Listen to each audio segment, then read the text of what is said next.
আসসালামু আলাইকুম, স্বাগতম নতুন আরেকটি ভিডিওতে।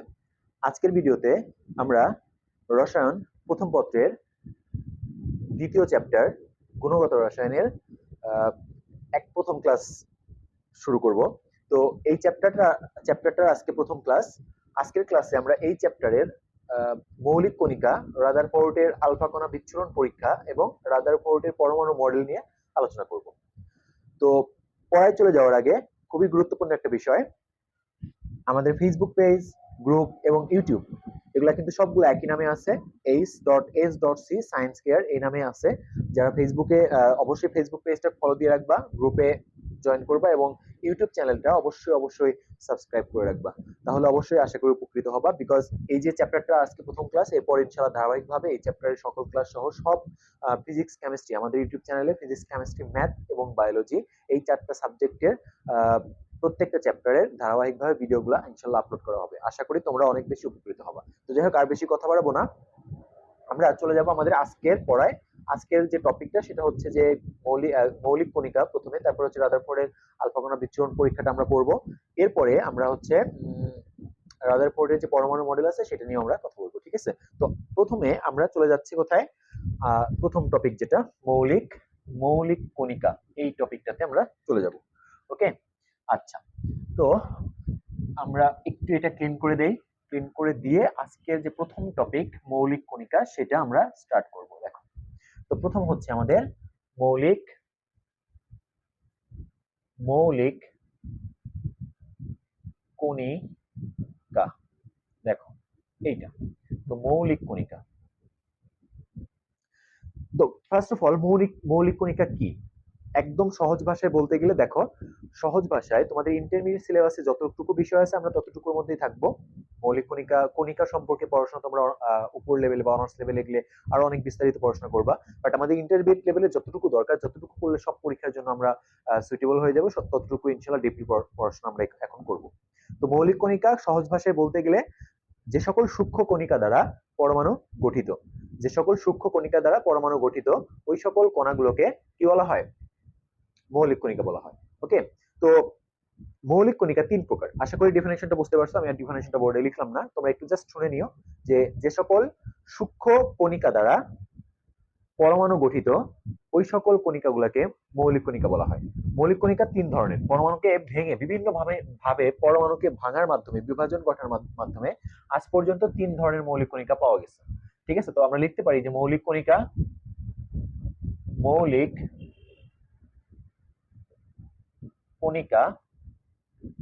তিন প্রকার। তিন প্রকার। তো এই তিন প্রকার মৌলিক কণিকার মধ্যে আমাদের নাম্বার ওয়ান যেটা, সেটা হচ্ছে স্থায়ী মৌলিক কণিকা। স্থায়ী স্থায়ী মৌলিক মৌলিক কণিকা। নাম্বার টু, অস্থায়ী অস্থায়ী মৌলিক কণিকা। এবং তিন নাম্বার, এটাকে বলা হয় যৌগিক যৌগিক বা এটাকে অনেক সময় কম্পোজিট বলা হয়, কম্পোজিট মৌলিক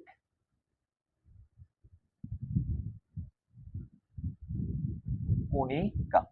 ওকে, তো এই তিন প্রকারের মৌলিক কণিকা আমাদের আজ পর্যন্ত পরমাণুকে বিভিন্ন ভাবে ভাঙনের মাধ্যমে এই যত ধরনের মৌলিক কণিকা পাওয়া গেছে তার মধ্যে সকল মৌলিক কণিকাগুলোকে আমরা এই তিনটা শ্রেণীতে ভাগ করতে পারি। নাম্বার ওয়ান হচ্ছে, আবার বলতেছি আমি, স্থায়ী মৌলিক কণিকা, দুই নম্বর হচ্ছে অস্থায়ী মৌলিক কণিকা এবং তিন নম্বর হচ্ছে যৌগিক বা কম্পোজিট মৌলিক কণিকা। দেখো, আমরা মোটামুটি ভাবে স্থায়ী মৌলিক কণিকা পাই হচ্ছে এইটা। দেখো আমরা একটু একটু এই তিনটা মানে মৌলিক কণিকা যেটা আছে, স্থায়ী মৌলিক কণিকা, অস্থায়ী মৌলিক কণিকা এবং যৌগিক বা কম্পোজিট মৌলিক কণিকা, এই তিনটা কণিকার সম্পর্কে যে প্রশ্নগুলো আসে, এটার উদাহরণ আসে, বিকজ অনেক সময় বলে নিচের কোনটি মৌলিক কণিকা তোমার স্থায়ী মৌলিক কণিকা, নিচের কোনটি অস্থায়ী মৌলিক কণিকা, এই টাইপের প্রশ্নগুলো অনেক বেশি আসে।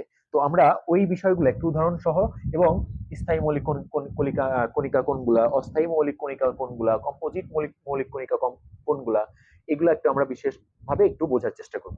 তো আমি এখন এটা একটু মুছে দিচ্ছি। আমরা একটা চার্ট এঁকে নিছি। আমরা এই চার্টের মধ্যে আমরা এই যে স্থায়ী মৌলিক কণিকা, অস্থায়ী মৌলিক কণিকা এবং যৌগিক বা কম্পোজিট মৌলিক কণিকা সম্পর্কে আলাদা আলাদা করে বিশেষ বিশেষ কিছু ইনফরমেশন গুলা আমরা লিখে রাখবো। ওকে, এবং তোমরা অবশ্যই এটা নোট ডাউন করে নিও। তো এই ইনফরমেশন গুলা খুবই খুবই খুবই ইম্পর্টেন্ট। এক নাম্বার দেখো, স্থায়ী মৌলিক কণিকা। স্থায়ী মৌলিক কণিকা সম্পর্কে তুমি মানে বেশ কয়েকটা ইনফরমেশন মনে রাখবা যে স্থায়ী মৌলিক কণিকা হচ্ছে সকল পরমাণুতে থাকে এবং সব সময়ের জন্য থাকে। দুইটা কথা মনে রাখবা। এটা হচ্ছে কি এক নাম্বার, তাহলে সকল পরমাণুতে থাকে, ঠিক আছে। আচ্ছা, দুই নাম্বার কি, সব সময়ের জন্য থাকে, মানে সব সময় থাকে। ওকে, এবং অস্থায়ী মানে যে মৌলিক কণিকা আছে এটা কিন্তু কিছু কিছু পরমাণুতে থাকে, কোন কোন পরমাণুতে থাকে। আর দুই নাম্বার কি, এটা অল্প সময়ের জন্য থাকে, অল্প সময় থাকে, ঠিক আছে। আচ্ছা, এটাও একই, যৌগিকটাও, এটাও কিন্তু সব পরমাণুতে থাকে না, কিছু কিছু পরমাণুতে থাকে, কিছু কিছু পরমাণুতে থাকে। ওকে, আচ্ছা, যেমন তোমার যে তেজস্ক্রিয় মৌলগুলো আছে ওইখানে থাকে। আচ্ছা, তারপরে আমরা দেখবো উদাহরণ। দেখো উদাহরণ গুলা, এই উদাহরণটা বেশি ইম্পর্টেন্ট, বিকজ তোমাকে কিন্তু এমসিকিউ তে প্রশ্ন করবে যে নিচের কোনটি তোমার মৌলিক স্থায়ী মৌলিক কণিকা, কোনটা অস্থায়ী মৌলিক কণিকা, কোনটা কম্পোজিট মৌলিক কণিকা। যেমন এই যে এই উদাহরণটা হচ্ছে এখানে তোমার উদাহরণ এইখানে আমরা তিনটা কণিকা পাবো। এখানে স্থায়ী মৌলিক কণিকা সকল পরমাণুতেই থাকে, সবসময় থাকে। এটা হচ্ছে তিনটা, একটা হচ্ছে তোমার দেখো আমি এখানে এক নাম্বার ইলেকট্রন, দুই নাম্বার তোমার হচ্ছে যে প্রোটন, এবং তিন নাম্বার হচ্ছে নিউট্রন। এবং এইখানে অনেকগুলো উদাহরণ আছে। দেখো আমি তিন নাম্বার হচ্ছে উদাহরণ, আমরা লিখলাম উদাহরণ। তো এইখানে উদাহরণগুলো যেমন এক নাম্বার তোমার হচ্ছে নিউট্রিনো,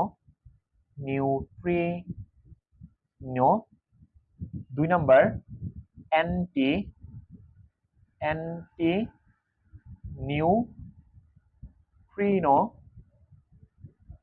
একটু বুঝে নিও, অ্যান্টি নিউট্রিনো। তিন নাম্বার দেখো এখানে তিন নাম্বারটা যেটা তোমার হচ্ছে graviton,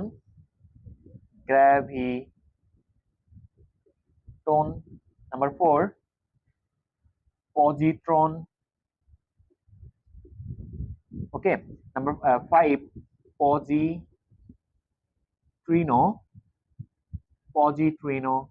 number 6 meson, number 7 boson, okay. তারপর হচ্ছে তোমার হলো নাম্বার 8 পাইওন, নাম্বার 9 মিউওন, ঠিক আছে। এই যে উদাহরণগুলো লিখলাম প্রত্যেকটাই হচ্ছে আমার কি অস্থায়ী মৌলিক কণিকা। আমি আবার বলতেছি, দেখো নিউট্রিনো, অ্যান্টি নিউট্রিনো, এখানে একটু লেখাটা আমার জায়গা কম তাই বোঝা যাচ্ছে না, তোমরা একটু বুঝে নিও। অ্যান্টি নিউট্রিনো, গ্যাভিট্রন, ঠিক আছে। একটু এখানে রফলা হবে, গ্যাভিট্রন, তারপর হচ্ছে পজিট্রন, তারপর হচ্ছে পজিট্রিনো, মেসন, বোসন, পাইওন, মিওন, এগুলো সবগুলো হচ্ছে অস্থায়ী মৌলিক কণিকা। আচ্ছা, আর আমাদের এইটা উদাহরণ যেটা এখানে যে উদাহরণ, এটা দুইটা, একটা নাম্বার হচ্ছে তোমার আলফা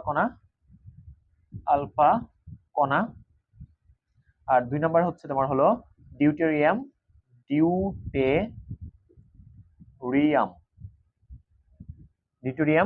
কণা। আচ্ছা, আমি একটু আরেকটা আলফা কণার সংকেতটা একটু লিখে দিই। দেখো আলফা কণা এটা হচ্ছে হিলিয়াম নিউক্লিয়াসকে আলফা কণা বলে, আমরা একটু পরে এটা নিয়ে বিস্তারিত কথা বলবো।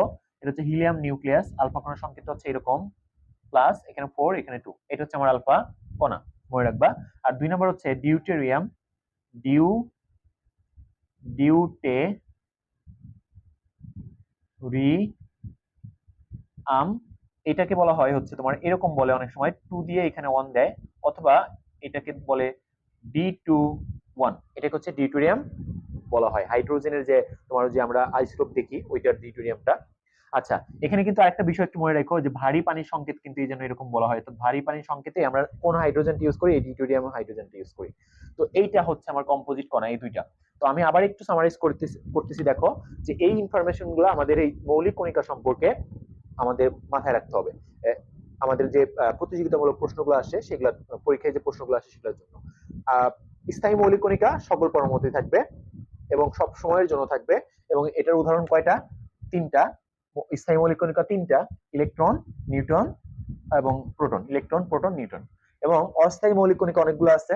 অস্থায়ী মৌলিক কণিকা সকল পরমাণুতে থাকবে না, কিছু কিছু পরমাণুতে থাকবে, এবং অল্প সময়ের জন্য থাকবে। অল্প সময়ের জন্য থাকবে, এবং এটার উদাহরণ আছে নিউট্রিনো, অ্যান্টিনিউট্রিনো, গ্যাভিট্রন, পজিট্রন, পজিট্রিনো, মেসন, বোসন, পায়ন, মিয়ন। ওকে। আচ্ছা, এরপরে আসি আমরা কম্পোজিট বা যৌগিক কণিকা। এগুলা একটু ভারী কণিকা মনে রাখবা, এগুলোর থেকে তুলনামূলকভাবে এগুলা অনেক ভারী। ঠিক আছে? ওকে, যেহেতু এগুলা যৌগিক মানে হচ্ছে অনেক ভারী। ওকে, তো এগুলা কিছু কিছু পরমাণুতে থাকে, যেমন তেজস্ক্রিয় মৌল যেগুলো আছে সেগুলো থাকে। এবং এটার দুইটা উদাহরণ আছে, একটা হচ্ছে আলফা কণা। আলফা কণার সংকেতটা আমি লিখে রাখছি, এটা হচ্ছে হিলিয়াম। আর একটা কথা মনে রাখো, এটা হচ্ছে হিলিয়াম, হিলিয়াম নিউক্লিয়াস, নিউক্লিয়াস। ঠিক আছে? এই হিলিয়াম নিউক্লিয়াসকেই আসলে আলফা কণা বলে, এবং এটা সংকেত হচ্ছে এটা। আর ডিউটেরিয়াম এটা হচ্ছে এটা।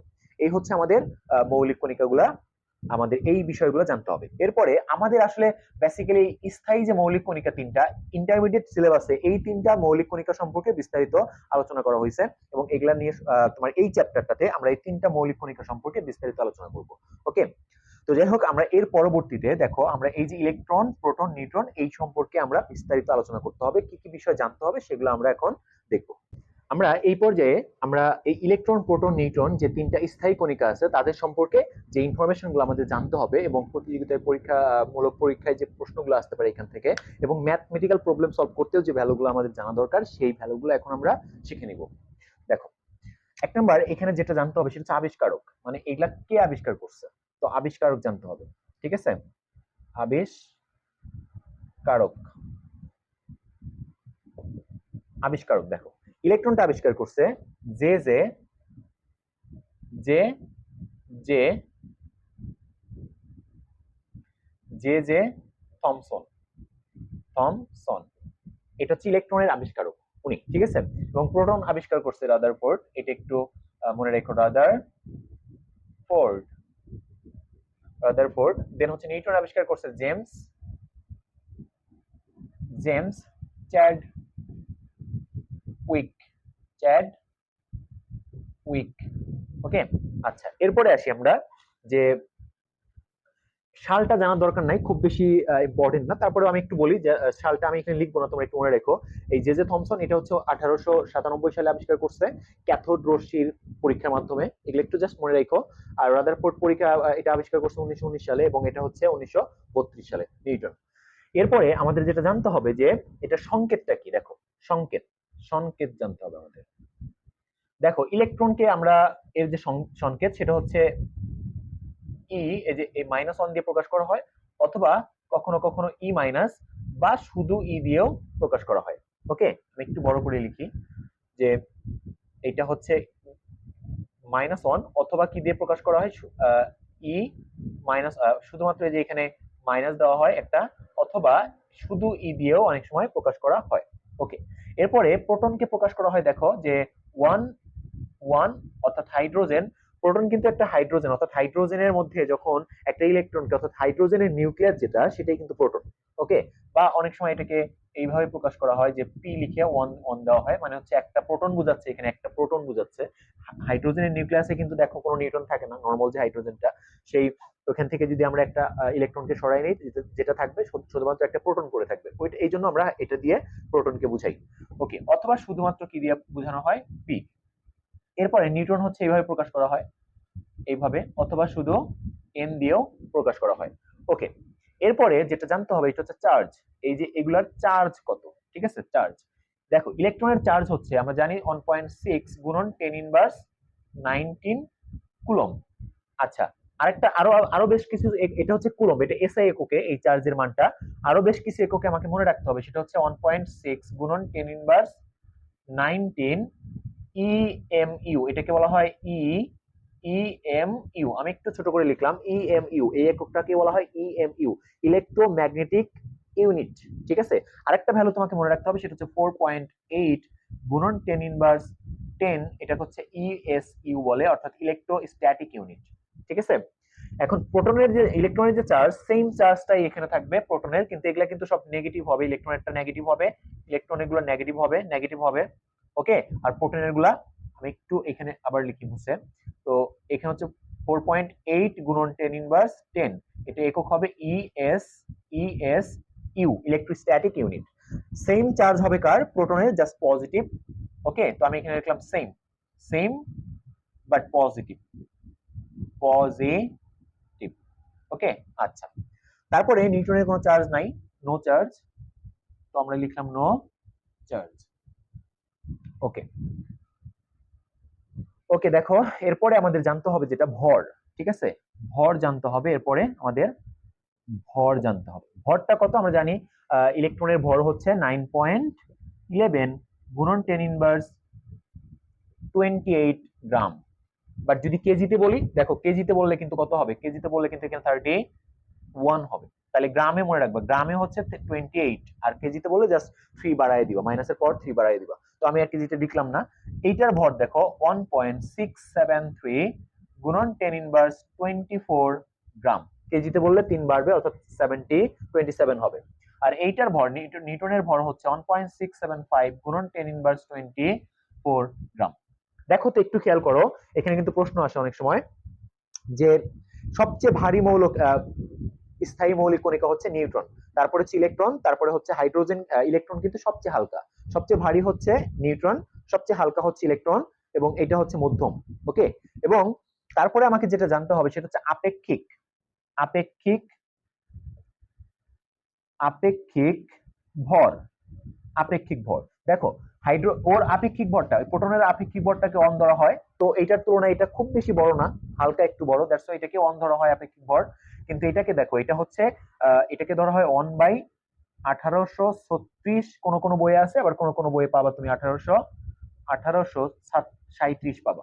অর্থাৎ একটা প্রোটনের ভরের মানে এত অংশ, অর্থাৎ একটা প্রোটনের ভরকে যদি আমি 1836 ভাগ করি বা 1837 ভাগ করি, তার এক ভাগ হবে হচ্ছে ইলেকট্রনের ভর।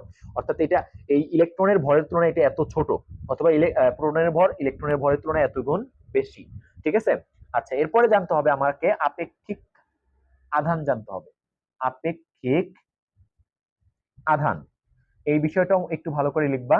দেখো আধান, এটা হচ্ছে আপেক্ষিক আধান, ওর হচ্ছে -1 ইলেকট্রনের, প্রোটনের হচ্ছে +1, আর এটার কোনো আধান নেই, 0। এই বিষয়গুলো তোমরা ভালো করে মনে রাখবা। বিশেষ করে ম্যাথ করার জন্য আমাদের এই চার্জের ভ্যালুটা, এগুলো কিন্তু অনেকেরই মুখস্থ থাকে না, ম্যাথ করতে গিয়ে প্রবলেম পড়ে। তো এই চার্জের ভ্যালুটা ভালো করে মনে রাখবা, ঠিক আছে? এবং ভরগুলা, তো এই ভরগুলা যেমন প্রোটনের ভর কত? প্রোটনের ভর হচ্ছে 1.673 গুণন 10 ইনভার্স 24 গ্রাম। নিউটনের ভর হচ্ছে 1.675, একই টাইপের, দেখো 1.673, আর এখানে হচ্ছে 1.675। পাওয়ারটাও কিন্তু সেম, 10 ইনভার্স 24, এখানেও 10 ইনভার্স 24 গ্রাম। আর যদি কেজিতে বলি তাহলে হবে 27। আর এটার ভর হচ্ছে 9.11 গুণন 10 ইনভার্স 28 গ্রাম, এটা হচ্ছে গ্রাম, বাট কেজিতে বললে এখানে 31 হবে। আর চার্জটা আমাকে মনে রাখতে হবে, এই বিষয়গুলো। আর বাকি ইনফরমেশন গুলো কিন্তু আমার এমসিকিউ এর জন্য ইম্পর্টেন্ট। এই হচ্ছে আমাদের মৌলিক কণিকা যে তিনটা আছে, সেই সম্পর্কে এই ইনফরমেশন গুলা আমাকে মাথায় রাখতে হবে, ওকে? এই পর্যায়ে আমরা যে ইলেকট্রনের চার্জটা শিখলাম -1.6 গুণন 10 ইনভার্স 19 কুলম্ব, এবং ভর শিখলাম হচ্ছে 9.11 গুণন 10 ইনভার্স 28 গ্রাম। এই চার্জগুলা চাইলে আমরা বের করে রাখতে পারি। মনে রাখাটা, মনে তো অবশ্যই রাখবা, কিন্তু কিভাবে এটা আসলো এটা মনে রাখলে আরো ভালো হবে। ভরগুলা কেমনে আসলো চাইলে আমি বের করে ফেলতে পারি। তো আমি জাস্ট ইলেকট্রনেরটা একটু দেখাই দিই, হ্যাঁ? তো ইলেকট্রনের চার্জ কিন্তু আমরা পাইছি কত, যে এটা পাইছি হচ্ছে 1.6 গুণন 10 ইনভার্স 19 কুলম্ব পাইছে, এটা মাইনাস, তো ইলেকট্রন মানেই মাইনাস, ওকে? জাস্ট আমরা মানটা কেমনে আসলো এটা একটু দেখবো, আর মাইনাস তো ইলেকট্রনের কারণে আসবে, ওকে? তো এই মানটা দেখো আমরা কিন্তু জানি, এবং ভরটাও আমরা শিখবো। ভর হচ্ছে আমরা জানি 9.11 গুণন 10 ইনভার্স কত, 28 গ্রাম। এই জিনিসগুলো আমরা একটু শিখে নিব। দেখো আমরা একটা বিষয় হয়তো জানি, আমরা ফ্যারাডের যে সংখ্যা 1 ফ্যারাডে, এই সংখ্যাটা সম্পর্কে হয়তো অনেকেরই আইডিয়া আছে। যাদের নাই আমি তাদের জন্য একটু বলি। দেখো কোন পরমাণু থেকে 1 মোল ইলেকট্রন, ধরো আমি একটা সোডিয়ামের কথা বললাম, সোডিয়াম ও কি করলো, একটা ইলেকট্রন, এখানে 1 মোল ইলেকট্রন, মানে এখানে 1 মোল আছে, কিন্তু আমরা যখন এই যে এই বিক্রিয়াগুলো লিখি সোডিয়াম প্লাস হয়ে যাবে। আমরা যদিও বলি একটা ইলেকট্রন, আসলে একটা ইলেকট্রন যায় না এখান থেকে। সোডিয়াম থেকে ইলেকট্রন যদি বের হয়ে যায় তাহলে সোডিয়াম প্লাস তৈরি হবে। এইখানে কতটি ইলেকট্রন গেছে, 1 মোল ইলেকট্রন গেছে। এখানে যে দেখো কিছু নাই মানে 1 আছে, তার মানে 1 মোল সোডিয়াম থেকে এখানে কিছু নাই মানে 1 আছে, তার মানে 1 মোল ইলেকট্রন বের হয়ে গেলে 1 মোল সোডিয়াম আয়ন তৈরি হয়। এই যে 1 মোল ইলেকট্রন চলে গেল না, 1 মোল ইলেকট্রন চলে গেল, ঠিক আছে। এই 1 মোল ইলেকট্রন, আমরা জানি যে কোনো কিছু 1 মোল মানে কত, অ্যাভোগাড্রো সংখ্যক কণা আছে। তো একই কথা, 1 মোল ইলেকট্রনের ভিতরে তোমার হচ্ছে যে আমরা কণা ধরবো হচ্ছে 6.02 গুণন 10 টু দি পাওয়ার 23 ইলেকট্রন ধরবো। ওকে, 1 মোল ইলেকট্রন মানে আসলে কয়টা, এতগুলো ইলেকট্রন। তার মানে আমরা বলতে পারি সোডিয়াম থেকে যদি 1 মোল মানে হচ্ছে এই এত সংখ্যক ইলেকট্রন বের হয়ে চলে যায়, তাহলে 1 মোল আধান তৈরি হবে। আর এই যে 1 মোল ইলেকট্রনের যে আধানটা, 1 মোল ইলেকট্রন চলে গেল না, এত সংখ্যক ইলেকট্রন চলে গেল, এই আধানটাকে ধরা হয়েছে কত, 96,500 কুলম্ব, যেটাকে আমরা এত কুলম্ব ধরি, এবং ওইটাকে অন ফ্যারাডে বলে, এই নাম্বারটাকে অন ফ্যারাডে বলা হয়েছে। তো যাই হোক, আমরা ধরতে পারি যে 1 মোল ইলেকট্রনের চার্জ কত, এত। আর 1 মোল মানে তো হচ্ছে 6 পয়েন্ট, তার মানে কি 6.02 গুণন 10 টু দি পাওয়ার 23, এতটি ইলেকট্রনের চার্জ কত হবে, এতটি ইলেকট্রন সমান কত চার্জ, 96,500 কুলম্ব। ওকে, এত। তাহলে একটি ইলেকট্রনের চার্জ কত হবে, দেখো একটি ইলেকট্রনের চার্জ হবে, একটি ইলেকট্রন সমান হবে হচ্ছে 96,500 ডিভাইডেড বাই হচ্ছে আমার 6.02 গুণন 10 টু দি পাওয়ার 23। তো দেখো আমরা একটু এটাকে ভাগ করে দেখি কত আসে আমাদের চার্জের মানটা, অর্থাৎ 96,500 ভাগ হচ্ছে আমার 6.02 গুণন 10 টু দি পাওয়ার 23। দেখো আমাদের ভ্যালু আসছে 1.6 গুণন 10 ইনভার্স 19 কুলম্ব। তার মানে এই যে আসছে 1.6 গুণন 10 ইনভার্স 19 কুলম্ব চলে আসছে, এবং যেহেতু ইলেকট্রন এই জন্য মাইনাস দিলাম। এই হচ্ছে দেখো এই সংখ্যাটা আমাদের চলে আসছে। এইভাবে কিন্তু আমরা বের করে ফেলতে পারি। তো অবশ্যই আমরা মুখস্থ করে ফেলবো, এই মানটা মুখস্থ করে ফেলবো, বাট কিভাবে আসলো এটা দেখাইলাম। ওকে, এখন দেখো যে এরপরে ইলেকট্রনের ভরটা কেমনে আসলো সেটা একটু আমরা দেখে নিব। আমরা সামহাও দেখো, আমরা কিন্তু ইতিপূর্বে জানছি যে ইলেকট্রন হচ্ছে অনেক হালকা একটা কণিকা, এবং এটা হচ্ছে হাইড্রোজেনের পরমাণুর ভরের 1800 তোমার হচ্ছে 36 অংশ, এত অংশ, একটা প্রোটনের ভরের এত অংশ, ঠিক আছে। তো আমরা যদি একটা প্রোটনের ভর বের করে ফেলতে পারি, তারপরে ওই প্রোটনের ভরটাকে যদি 1800 1/1836 দিয়ে গুণ করে দেই, তাহলে কিন্তু একটা ইলেকট্রনের ভর পেয়ে যাব। তো আমরা একটা প্রোটনের ভর বের করবো এখন। একটা প্রোটনের ভর আমরা কেমনে বের করতে পারি, দেখো যে আমাদের যে এক মোল যে হাইড্রোজেন, আমরা হাইড্রোজেন যেহেতু প্রোটনের সাথে হাইড্রোজেনের খুব সম্পর্ক আছে, কারণ হাইড্রোজেন নিউক্লিয়াস, তো হাইড্রোজেনের মধ্যে তো নিউট্রন নাই, শুধু প্রোটন আছে। এই জন্য আমরা কিন্তু জানি যে 1 মোল যে হাইড্রোজেন, 1 মোল হাইড্রোজেন, এটার যে ভর সেটা কত, 1.008 গ্রাম, এটা কিন্তু আমরা জানি। তো 1 মোল হাইড্রোজেন যদি এটা হয়, তার মানে এটার মধ্যে হাইড্রোজেন পরমাণু আছে কয়টা, দেখো হাইড্রোজেন পরমাণু আছে তোমার 1 মোল মানে কি 6 তোমার হচ্ছে 6.02 গুণন 10 to the power 23 T hydrogen পরমাণু বলতে পারি আমরা। এত 1 মোল সমান এত পরমাণু সমান কত, 1.008 গ্রাম, এতটি পরমাণু। তাহলে একটা হাইড্রোজেন পরমাণু আমরা বের করে ফেলি, একটি হাইড্রোজেন পরমাণুর ভর কত হবে, পরমাণুর ভরটা হবে হচ্ছে তোমার হলো 1.008 ভাগ হচ্ছে আমার কত 6.02 গুণন 10 টু দি পাওয়ার 23 এত গ্রাম। তো আমরা এখান থেকে বের করে ফেলি যে এই ভরটা কত আসে।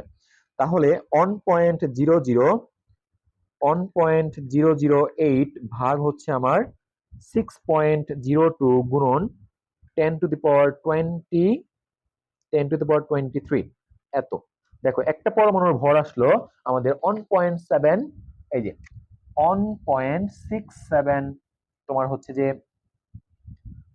3 গুণন হচ্ছে আমাদের 10 ইনভার্স 24 গ্রাম। একটা হাইড্রোজেন পরমাণুর ভর আসলো। আর আমরা জানি কিন্তু, আমি কিন্তু কিছুক্ষণ আগেও বলছি যে একটা হাইড্রোজেন থেকে যদি ইলেকট্রনটাকে সরাইয়া দাও তাহলে নিউক্লিয়াসের, আর আমরা কিন্তু জানি আসলে একটা পরমাণুর ভর মানে কিন্তু নিউক্লিয়াসের ভর। হ্যাঁ, এটা কিন্তু আমরা রাদারফোর্ডের পরমাণু মডেল যখন করব তখন আরো ক্লিয়ার করব। একটা পরমাণুর যে ভরটা সেটা আসলে কার ভর? নিউক্লিয়াসের ভর। তার মানে ইলেকট্রনটাকে এখান থেকে সরাই দিলে খুব বেশি সমস্যা হবে না। তো এই যে ভরটা, এটা হচ্ছে হাইড্রোজেনের ভর। আমরা এই হাইড্রোজেনের নিউক্লিয়াসের ভর, ইলেকট্রনটাকে যখন এখান থেকে সরাই দিব তখন পড়ে থাকবে হচ্ছে হাইড্রোজেনের একটা নিউক্লিয়াস পড়ে থাকবে। এটাকে আমরা বলতেছি প্রোটন। এই প্রোটনের ভরটাকে আমরা এটা ধরতে পারি। তাহলে এই যে প্রোটনের ভর পাইলাম, এইটাকে আমরা এখন কি করব? ইলেকট্রনের, যেহেতু আমরা জানি প্রোটনের ভরের কত অংশ, এটা দ্বারা অর্থাৎ 1/1836 দ্বারা এটাকে গুণ করি, অর্থাৎ এটাকে 1836 দ্বারা ভাগ করে দিব। ভাগ দেখো 1836, দেখো ভাগ করলে 9.11 গুণন, এই যে মানটা চলে আসতেছে 9.11 গুণন 10 ইনভার্স 28 গ্রাম। এইভাবে আমরা কিন্তু ইলেকট্রনের ভরও চাইলে বের করে ফেলতে পারি। জাস্ট আমি একটু দেখাই দিলাম যে এই ভরগুলো কেমনে বের করা যায়, বাকিগুলো তোমরা একটু দেখে নিবা যে এইভাবে করা যায় কিনা, একটু শিখে রাখলাম। আমরা এই পর্যায়ে রাদারফোর্ডের যে আলফা কণা বিচ্ছুরণ পরীক্ষাটা আছে, সেই পরীক্ষাটা আমরা ভালো করে বোঝার চেষ্টা করব। এটা খুবই একটা ইম্পর্টেন্ট একটা পরীক্ষা। আমরা যে আজকের যে পরমাণুর যে মডেল, হ্যাঁ, পরমাণু মডেল মানে কি? পরমাণু দেখতে কেমন আমরা জানি, কিন্তু যে পরমাণু গোলাকৃতির, পরমাণুর ভিতরে একটা নিউক্লিয়াস আছে, নিউক্লিয়াসে প্রোটন থাকে, নিউট্রন থাকে, বাইরে ইলেকট্রন গুলা ঘুরতেছে। এই যে ধারণাটা, এটা কি হঠাৎ করে আসছে? না, এটা অনেক বিজ্ঞানীর অনেক তোমার পরীক্ষা নিরীক্ষার মাধ্যমে আজকের এই অবস্থায় কিন্তু আসছে। এবং এই যে পরমাণুর এই মডেলটা দাঁড় করানোর ক্ষেত্রে এই রাদারফোর্ডের পরমাণু মডেল, তোমার আলফা কণা বিচ্ছুরণ পরীক্ষাটার গুরুত্ব অপরিসীম। যদিও পরবর্তীতে এটার অনেক সীমাবদ্ধতা তোমার হচ্ছে, মানে রাদারফোর্ডের যে পারমাণবিক মডেল সেটা সীমাবদ্ধতা পরিলক্ষিত হয়েছে অনেক, বাট তারপরেও রাদারফোর্ডের পরমাণু মডেলটা দেওয়ার জন্য এই পরীক্ষাটার ভিত্তিটাই ছিল হচ্ছে এই পরীক্ষাটা, অর্থাৎ রাদারফোর্ডের পরমাণু মডেলটা দেওয়ার ভিত্তিটাই ছিল হচ্ছে এই রাদারফোর্ডের আলফা কণা বিচ্ছুরণ পরীক্ষা। এই পরীক্ষার উপর বেস করে তিনি তার রাদারফোর্ডের পরমাণু মডেলটা দিয়েছিলেন। যদিও রাদারফোর্ডের পরমাণু মডেল অনেক পরবর্তীতে আমরা দেখবো অনেক বেশ কিছু সীমাবদ্ধতা আছে, বাট এই সীমাবদ্ধতা থাকা সত্ত্বেও এই পারমাণবিক মডেলের যে আধুনিক যে মডেলটা আমরা এখন জানি সেটার সূচনা কিন্তু এটার মাধ্যমেই হয়েছিল। এই জন্য এই পরীক্ষাটার গুরুত্বটা অনেক বেশি। তো দেখো, এই পরীক্ষাটা করার জন্য কি কি লাগবে আমি একটু বলি, জাস্ট এখানে আমি ইয়া করে রাখছি, আমি এটা বুঝাবো তোমাদের। তার আগে বলি যে কি কি লাগবে। একটা হচ্ছে লাগবে তোমার হচ্ছে আলফা কণা, যেহেতু এটার নামে হচ্ছে আলফা কণা বিচ্ছুরণ পরীক্ষা, তার লাগবে কি? আলফা কণা। এখন দেখো আলফা কণা, এই আলফা কণা সম্পর্কে আমি একটু বলি। আমি বলছি যে এর পরে বলবো, ওই যে তখন যখন মৌলিক কণিকা সম্পর্কে কথা বলতেছিলাম, আলফা কণা একটা কম্পোজিট কণা, একটা যৌগিক কণা, সেই সম্পর্কে বলার সময় কিন্তু আমি বলছিলাম যে এটা নিয়ে আমি একটু পরে কথা বলবো। তো এই আলফা কণা হচ্ছে, দেখো আলফা কণার অপর নাম হচ্ছে হিলিয়াম, মনে রাখবা, হিলিয়াম নিউক্লিয়াস, নিউক্লিয়াস হিলিয়াম নিউক্লিয়াসকে আসলে আমরা কি বলি? আলফা কণা বলি। দেখো হিলিয়াম নিউক্লিয়াস মানে কি? এই যে তোমার হচ্ছে যে এই যে আমরা জানি এখন যে হিলিয়াম হচ্ছে তোমার দুইটা, হিলিয়ামে দুইটা ইলেকট্রন থাকে, তার মানে এই যে একটা ইলেকট্রন আছে, এই যে একটা ইলেকট্রন আছে, এবং এখানে কিন্তু আমার কি আছে, একটু বড় করে আঁকি, দেখো এটা যদি নিউক্লিয়াস হয়, এই নিউক্লিয়াসে কিন্তু দুইটা প্রোটন আছে, আর দুইটা হচ্ছে দুইটা নিউট্রন আছে। ওকে, আচ্ছা, এই হিলিয়ামের, আর এইখানে আছে তোমার দুইটা ইলেকট্রন, আমি এগুলাতে ইলেকট্রন দেখাইলাম। তো সামহাউ যদি আমরা এই ইলেকট্রন গুলাকে বের করে নিয়ে আসি হিলিয়াম পরমাণু থেকে, তখন যেটা পড়ে থাকবে সেটা কিন্তু আমার পড়ে থাকবে শুধু হিলিয়াম নিউক্লিয়াস, এবং এই হিলিয়াম নিউক্লিয়াসের মধ্যে প্রোটন আছে দুইটা। আর আমরা কিন্তু জানি কোন মৌলের পারমাণবিক সংখ্যাটাই হচ্ছে প্রোটন সংখ্যা, এবং ভর সংখ্যা হচ্ছে প্রোটন প্লাস নিউট্রন সংখ্যার সমষ্টি। তার মানে এই যে হিলিয়াম নিউক্লিয়াস, যেহেতু ইলেকট্রন চলে গেছে, তার মানে এখানে দুইটা প্লাস চার্জ বেশি হয়ে গেছে। এই জন্য আমরা হিলিয়াম নিউক্লিয়াসকে কিভাবে লিখি?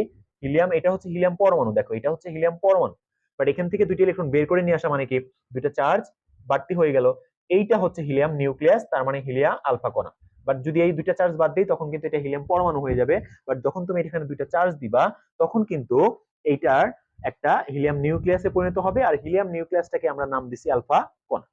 এখন তোমার বিষয়টা জানতে হবে, ভালো করে বুঝতে হবে যে আলফা কণা আসলে কি? একটা ধনাত্মক, আলফা কণা একটা ধনাত্মক কণা। ওকে, এবং আরো যদি বলি কয়টা ধনাত্মক? ডি ধনাত্মক, ডি ধনাত্মক, ঠিক আছে, অর্থাৎ দুইটা ধনাত্মক আছে। আলফা কণার চার্জ কত? 2। আলফা কণার চার্জ কত? 2, বা পারমাণবিক সংখ্যা কত? 2, ভর সংখ্যা কত? 4, এই যে 4, এগুলো একটু মনে রেখো। ওকে, আচ্ছা, আর সবচেয়ে বড় ব্যাপার হচ্ছে আলফা কণা কিন্তু নিজে ধনাত্মক একটা কণা, এই বিষয়গুলো মনে রাখবা। এরপরে আমাদের 2 নম্বরে যেটা লাগবে সেটা হচ্ছে গোল্ডের একটা পাত লাগবে, সোনার পাত, ঠিক আছে, গোল্ড বা সোনার পাত লাগবে। আমি বাংলায় লিখলাম সোনার পাত। এই দেখো আমি এখানে একটা পাত রাখছি, সোনার পাত। এটা অনেক পাতলা একটা পাত লাগবে, একদম তোমরা যে খাতায় লেখো ওই খাতার পেজের থেকে অনেক অনেক বেশি পাতলা। এটা কতটুকু পাতলা আমি তোমাকে বলি, 0.0004 সেন্টিমিটার, ঠিক আছে। অর্থাৎ 1 সেন্টিমিটারও 1 সেন্টিমিটারের 10,000 ভাগের 1 ভাগের মানে এইরকম পাতলা, এইরকম পাতলা একটা সোনার পাত লাগবে, এখানে রাখতে হবে।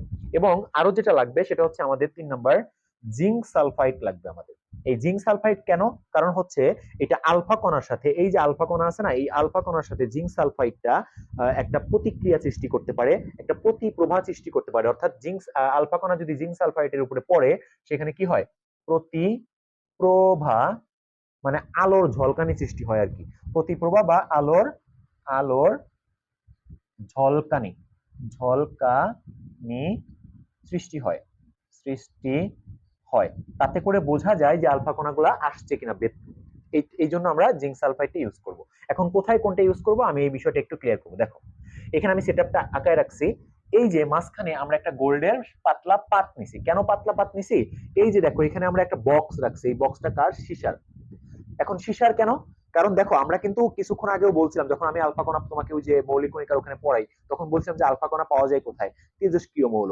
অর্থাৎ তেজস্ক্রিয় মৌলগুলো এখানে রাখছি, এখান থেকে আলফা কণাগুলো বের হবে, অটোমেটিক্যালি বের হবে। আমরা যে কিন্তু তেজস্ক্রিয় মৌল থেকে আলফা কণাগুলো অটোমেটিক্যালি বের হয়।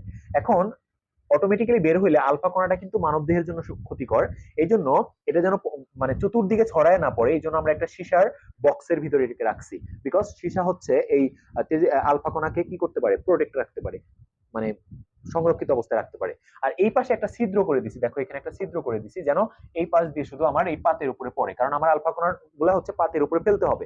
এই যে বলছে কি তারপরে আলফা কণা বিচ্ছুরণ পরীক্ষা, অর্থাৎ একে ছুঁড়ে মারতে হবে এই পাতের উপরে। ওকে, এরপরে তাহলে দেখো আমাদের এই এখান থেকে আলফা কণাটা ছুঁড়ে মারবো। এরপর এই জিঙ্ক সালফাইডটা কোথায় দিছি, দেখো এই জিঙ্ক সালফাইডটা, এই যে একটা পাত রাখছি না, পর্দা, এটা হচ্ছে পর্দা। এই পাতলা পাতের, গোল্ডের পাতের চারদিকে আমরা কি করছি, একটা একটা পর্দা রাখছি। এই পর্দার উপরে আমরা জিঙ্ক সালফাইডের আস্তরণ দিছি, আবরণ দিছি, ঠিক আছে। কেন? কারণ যখন আমি আলফা কণা ছুঁড়ে মারবো, তখন এটা স্বর্ণের পাত ভেদ করে কোথায় গিয়ে পড়লো এটা বোঝার জন্য, অর্থাৎ আলোর ঝলকানিটা দেখে যেন আমরা বুঝতে পারি যে কোথায় গিয়ে আলফা কণাটা পড়তেছে, এটা বোঝার জন্য আমরা এই যে পর্দাটা রাখছি, এই পর্দা, এটা একটা পর্দা, এটা হচ্ছে আমার কি, পর্দা। এই পর্দার উপরে আমরা জিঙ্ক সালফাইডের একটা আস্তরণ দিয়ে রাখছি, যেন আলফা কণা ওইটার উপর পড়লে একটা আলোর ঝলকানি সৃষ্টি করে, প্রতিপ্রভা সৃষ্টি করে, ফলে আমরা বুঝতে পারবো যে আসলে ওইটা কোথায় গিয়ে পড়ছে। ওকে, তো তোমাকে এই পরীক্ষাটা বোঝানোর জন্য তোমাদের বইয়ে যে ইজি করে একটা চিত্র দেওয়া আছে সেটা আমি বুঝাবো। এটা হচ্ছে আসল চিত্র। তো এইখানে স্বর্ণপাত দিয়ে যদি বুঝাই তোমাকে, বিষয়টা হয়তো তোমার কাছে একটু জটিল লাগতে পারে। তো আমি আপাতত স্বর্ণপাতের মধ্যে অনেক পরমাণু আছে না, অনেক পরমাণু আছে, অনেক পরমাণু আছে। এই পরমাণুগুলাকে আমরা কি করতেছি, এখন একটা পরমাণু হিসেবে দেখাচ্ছি। মনে করো এখানে আমি তোমাকে বোঝানোর সুবিধার্থে এই স্বর্ণপাতের একটা পরমাণু নিয়ে আমি এখন কাজ করব। মনে করো এখানে একটা পরমাণু আছে, এখানে একটা পরমাণু আছে, তো মাঝখানে কি থাকবে, অফকোর্স নিউক্লিয়াস থাকবে, মাঝখানে অবশ্যই নিউক্লিয়াস থাকবে, এবং নিউক্লিয়াস কিন্তু পজিটিভ। ওকে, আর এইখান থেকে আমরা আলফা কণা ছুঁড়ে মারবো। তো আমি এখন একটু একটা মুছে দেই, আলফা কণাটা ছুঁড়ে মারা দেখাই, এটা একটু মুছে দেই।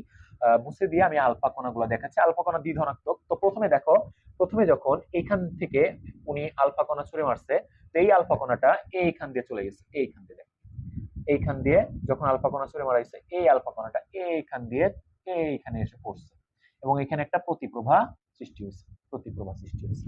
ওকে, আচ্ছা, তারপরে দেখো এখানে আরেকটা যখন একটু নিচে নিচ দিয়ে মানে অনেকগুলো আলফা কণা মারা হয়েছে, তো এই যখন আরেকটা পরবর্তীতে আরেকটা মারা হয়েছে, ও কি হয়েছে, একটু বেঁকে গেছে, একটু বেঁকে গেছে, এইখানে যে পড়ছে, ওর পড়ার কথা ছিল এইখানে, বাট এইখানে না পড়ে এইখানে পড়ছে, এইটা এইখানে পড়ছে, এইখানে।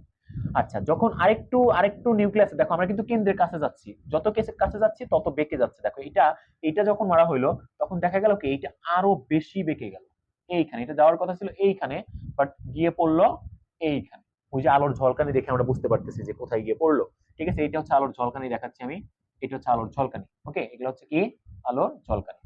ওকে, এরপরে দেখা গেল একদম মাঝখান দিয়ে যে কণাটা আমার মারা হয়েছে, একদম মাঝখান স্ট্রেইট বরাবর যেটা দেওয়া হয়েছে, এটা ব্যাক করে আবার ফিরে আসতেছে, এটা ব্যাক করে, এটা হচ্ছে এদিকে গেছে, এইদিকে গেছে, এটা ব্যাক করে, আর এটা হচ্ছে এইদিকে গিয়ে ব্যাক করে আবার ফিরে আসতেছে, ব্যাক বাউন্স করে। তারপরে নিচ দিয়ে যে কণাটা মারা হয়েছে সেটা আবার দেখা গেছে একটু বেঁকে গেছে, এরকম এরকম বেঁকে গেছে, এখানে। তারপরে তার নিচ দিয়ে যেটা মারা হয়েছে সেটা একটু কম বেঁকে গেছে, একটু কম বেঁকে গেছে, এইটা এখান দিয়ে কম বেঁকে গেছে। তারপরে যেটা মারা হয়েছে সেটা এইরকম সোজা চলে গেছে। দেখো এই যে পরীক্ষাটা, এটা হচ্ছে আমি একটু সহজ করে দেখাইলাম, যদিও ব্যাপারটা এরকম একটা পরমাণু নিয়ে তো কাজ করা সম্ভব না, বাট আমি এখানে স্বর্ণপাতের পরিবর্তে তোমাকে বোঝানোর জন্য এই ব্যাপারটা করছি। এখানে বক্সের পরিবর্তে আমি একটা একটা করে দেখাইছি। ওকে, তোমাদের কোনো কোনো বইয়ে এরকম করে সহজ করে চিত্রটা দেওয়া আছে, বাট এই পরীক্ষাটা এতটা সহজ না, একটু ওই রকম ভাবে আমি প্রথমে যে চিত্রটা আঁকছিলাম ওই রকম। আচ্ছা, এখন এই যে তোমার এই যে পরীক্ষাটা করলেন, এখান থেকে আমার রাদারফোর্ড কি সিদ্ধান্তে উপনীত হলেন দেখেন। দেখো আমরা এই সিদ্ধান্তটা এখন দেখবো একটু, এই যে সিদ্ধান্ত কি নিলেন। দেখো যেহেতু এই বেশিরভাগ কণা এখান দিয়ে ভেদ করে চলে গেছে, আমি দেখাইছি একটা, বাট অনেকগুলো কণা মারা হয়েছিল, আমি তোমাকে জাস্ট কয়েকটা দেখাইছি। অনেকগুলো কণা, আলফা কণাকে ছুড়ে মারা হয়েছে এটার উপরে।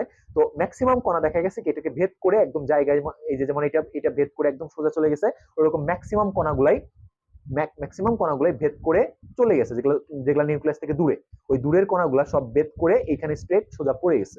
এখান থেকে উনি ডিসিশন নিলেন যে নিউক্লিয়াসে অর্থাৎ পরমাণুর পরমাণুর অধিকাংশ অধিকাংশ জায়গা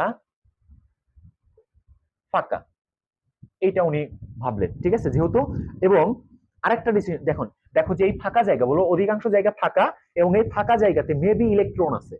ইলেকট্রন, কারণ কি যত আমি নিউক্লিয়াসের দিকে যাচ্ছি এই এই আলফা কণা কিন্তু বিকর্ষিত হচ্ছে, দেখো এই বেঁকে গেছে মানে কি বিকর্ষণ হয়েছে, তার মানে নিশ্চয়ই যেহেতু আলফা কণা নিজে পজিটিভ, তার মানে পজিটিভ চার্জটা নিশ্চয়ই, এবং এই দেখো যে মাঝখান বরাবর যে কণাটা মারা হয়েছে একদম ব্যাক করে ফিরে আসছে, তার মানে এখান থেকে তুমি বুঝতে পারলেন যে উনি ডিসিশন নিলেন যে নিশ্চয়ই পরমাণু নিউক্লিয়াসে অনেক ছোট্ট একটা জায়গায় অনেক বেশি কণা আছে।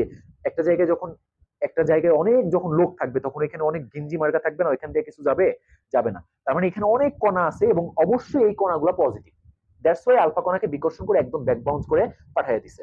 তার মানে উনি বললেন, 2 নাম্বার ডিসিশন নিলেন যে পরমাণুর যে নিউক্লিয়াস, পরমাণুর যে কেন্দ্রে, পরমাণুর কেন্দ্রে তোমার হচ্ছে যে অতি ক্ষুদ্র একটা অংশ আছে, একটি ধনাত্মক অংশ আছে, এবং এটাকে নাম দিয়েছেন উনি নিউক্লিয়াস। এটাকে নাম দিয়েছেন কি নিউক্লিয়াস নাম দিলেন, ঠিক আছে। এই যে বিষয়গুলো উনি ডিসিশন নিলেন যে হ্যাঁ, পরমাণু একদম কেন্দ্রে ছোট্ট একটা অঞ্চল আছে, যে কেন্দ্রের মধ্যেই পরমাণুর সবচেয়ে বেশি ভর আছে, ঠিক আছে, এবং সব ধনাত্মক কণাগুলো ওই জায়গাতে আছে, এবং বাইরের জায়গাগুলো অনেকখানি, মানে নিউক্লিয়াসের তুলনায় বাইরের জায়গাগুলো অনেক বড়, কিন্তু ওইখানে কণা আছে কম, এবং ওই ইলেকট্রন গুলো ওইখানে আছে।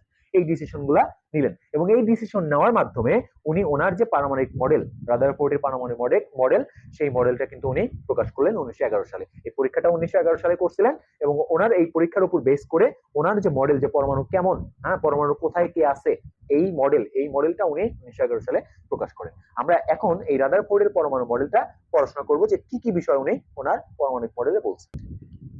এই পর্যায়ে আমরা রাদারফোর্ডের যে পরমাণু মডেল, সেই পরমাণু মডেলে উনি কি কি বিষয় উল্লেখ করছে সেই বিষয়গুলো একটু আমরা এট এ গ্লান্স পয়েন্ট আকারে দেখে নিব। এগুলা খুব বেশি ইম্পর্টেন্ট না, মাথায় রাখবা, বিকজ এমসিকিউ তে আসতে পারে, এই জন্য আমরা একটু দেখে রাখবো। দেখো 1 নাম্বার বলছে যে ওই যে এবং এই রাদারফোর্ডের যে পরমাণু মডেলের যে ডিসিশন গুলো উনি নিছেন, যে কথাগুলো উনি বলছেন, এগুলা টোটালি বেস কোত্থেকে আনছে উনি, ওটা এটার সোর্সটা কোথা থেকে পাইছে উনি, এই যে ওনার যে আলফা কণা রাদারফোর্ড আলফা কণা বিচ্ছুরণ পরীক্ষাটা যেটা করলেন, সেই পরীক্ষার ফলাফলকে বিচার বিশ্লেষণ করেই কিন্তু এই কথাগুলো উনি বলছেন ওনারা। তো আমরা এখন রাদারফোর্ডের পরমাণু মডেলটা দেখতেছি যে কি কি বলছে। 1 নম্বরে দেখো বলছে উনি যে পরমাণু গোলাকার, দেখতে গোলাকার, ওকে। তারপরে 2 নম্বরে বলছে দেখো পরমাণুর কেন্দ্রে, অর্থাৎ এই যে পরমাণুর কেন্দ্রে ছোট্ট একটি ধনাত্মক চার্জ বিশিষ্ট ভারী বস্তু আছে। ভারী বস্তু কেন বললেও, যে ডিসিশন নিছে যে উনি পাইলেন না যে একদম আলফা কণার মাঝখানে যেটা যাচ্ছিল সেটা ব্যাক করে আসতেছিল, তার মানে কি একদম কেন্দ্রে ছোট্ট একটা জায়গায় অনেক বেশি কণা আছে, যার কারণে ঘনত্ব বেশি, আলফা কণা এটা ভেদ করতে পারে নাই। আদার্স গুলা বেঁকে গেলেও কিন্তু ভেদ করছে, কিন্তু এটা একদম ভেদই করতে পারে নাই। এবং যেহেতু আরেকটা বিষয় হচ্ছে আলফা কণা যেহেতু পজিটিভ, তার মানে কেন্দ্রেও কি আছে পজিটিভ, দ্যাটস ওয়াই একদম ব্যাক করে চলে আসছে। এইখান থেকে কিন্তু উনি এই কথাটা বললেন যে পরমাণুর কেন্দ্রে একটি ধনাত্মক চার্জ বিশিষ্ট ভারী বস্তু আছে, এটা বলছে। 3 নম্বরে এই ভারী বস্তুকে ওর নাম দিয়েছিলেন কি নিউক্লিয়াস। আচ্ছা, তারপরে দেখো 4 নম্বরে বলছে যে পরমাণুর মোট আয়তনের তুলনায় নিউক্লিয়াস খুবই ক্ষুদ্র। অবশ্যই টোটাল আয়তনটা, টোটাল ম্যাক্সিমাম জায়গাটাই কিন্তু উনি ফাঁকা পাইছেন, কেন্দ্রের ছোট্ট একটা জায়গার মধ্যে কিন্তু অনেক বেশি ভর পাইছেন, অর্থাৎ নিউক্লিয়াসটা অনেক ছোট পরমাণুর টোটাল তুলনায়। এবং এটা একটা উদাহরণ দেওয়া হয় কতটা ছোট বোঝানোর জন্য, যে একটা ফুটবল মাঠ যদি হয় পরমাণু, ওই ফুটবল মাঠের ভিতরে একটা ফুটবল রেখে দিলে ওই ফুটবলের তুলনায়, মানে ফুটবলটাকে তুমি নিউক্লিয়াস চিন্তা করো আর ফুটবল মাঠটাকে তুমি পরমাণু চিন্তা করো, মানে পরমাণুর তুলনায় নিউক্লিয়াসটা এত ছোট। ওকে, তারপরে 5 নম্বরে দেখো, এখানে লিখে রাখছি আমি যে এই নিউক্লিয়াসে পরমাণুর প্রায় সমস্ত ধনাত্মক চার্জ এবং ভর কেন্দ্রীভূত থাকে।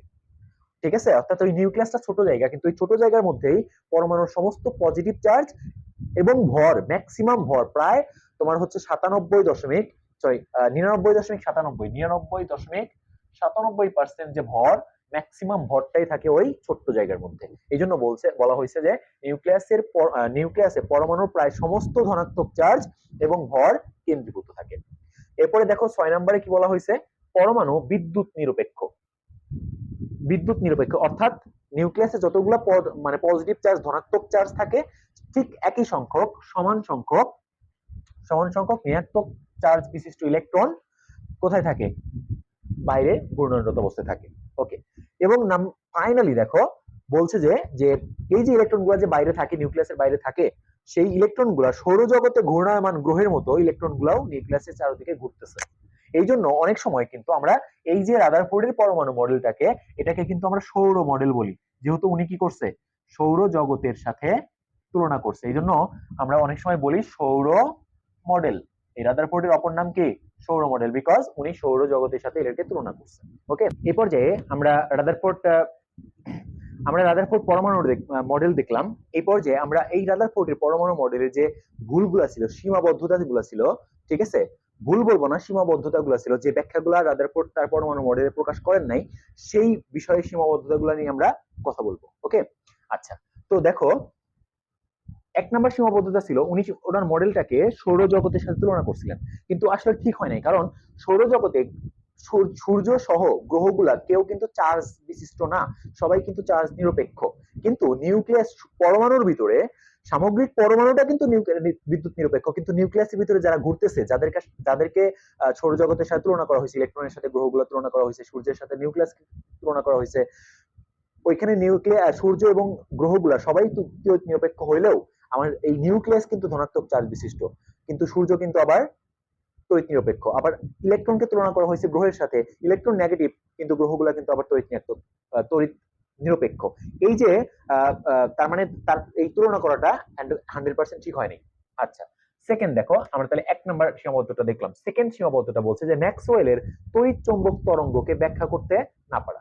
অর্থাৎ ম্যাক্সওয়েলের একটা তড়িৎ চৌম্বক তরঙ্গ আছে, সেটা হচ্ছে যে এইরকম, যে মেইন কথাটা হচ্ছে এরকম, একটা চার্জকে কেন্দ্র করে আরেকটা চার্জ যদি ঘুরতে থাকে, এরকম একটা চার্জকে কেন্দ্র করে যদি আরেকটা চার্জ এরকম ঘুরতে থাকে, তাহলে এটা ধীরে ধীরে ধীরে ধীরে ধীরে ধীরে সর্পিল আকারে এটা একসময় যাকে কেন্দ্র করে ঘুরতেছে তার সাথে আইসা সংঘর্ষ হওয়ার কথা। কিন্তু দেখা যাচ্ছে পরমাণুতে ইলেকট্রন নেগেটিভ চার্জ হওয়া সত্ত্বেও এবং নিউক্লিয়াস ধনাত্মক চার্জ হওয়া সত্ত্বেও, এই ধনাত্মক চার্জকে কেন্দ্র করে নেগেটিভ চার্জ বিশিষ্ট ইলেকট্রন ঘোরা সত্ত্বেও কিন্তু ইলেকট্রন এসে নিউক্লিয়াসে এসে পতিত হয় না। ওকে, তার মানে এখানকার এই যে এইটা কেন দেয় না, এই ব্যাখ্যাটা কিন্তু আমার রাদারফোর্ড দেয়নি। তার মানে এখানে একটা সীমাবদ্ধতা আছে। এবং আরেকটা দেখো, থার্ড সীমাবদ্ধতা হচ্ছে এই যে বর্ণালী সৃষ্টি হয়। বর্ণালী কি? দেখো, বর্ণালী হচ্ছে যখন এক একটা পরমাণু থেকে বিভিন্ন কালারের একটা সজ্জা সৃষ্টি হয়, এটা হচ্ছে বর্ণালী বলে। বিভিন্ন কালারের তরঙ্গ নির্গত হয়, এটাকে বলা হয় বর্ণালী। এই বর্ণালীটা কেন তৈরি হয় এই সম্পর্কে কোনো ব্যাখ্যা এই রাদারফোর্ডের পরমাণু মডেলে দেওয়া হয় নাই।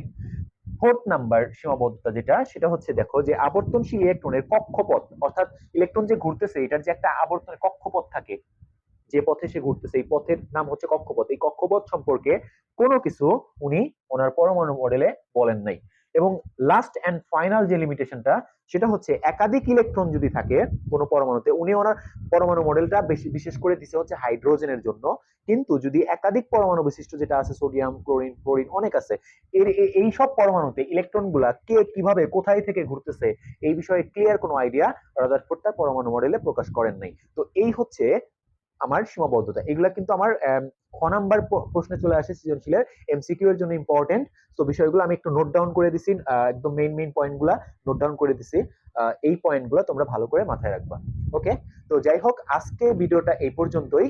আগামী ভিডিওতে এই চ্যাপ্টারের পরবর্তী টপিকগুলো নিয়ে আমরা আবার চলে আসবো। সেই পর্যন্ত সবাই ভালো থাকো। আল্লাহ হাফেজ।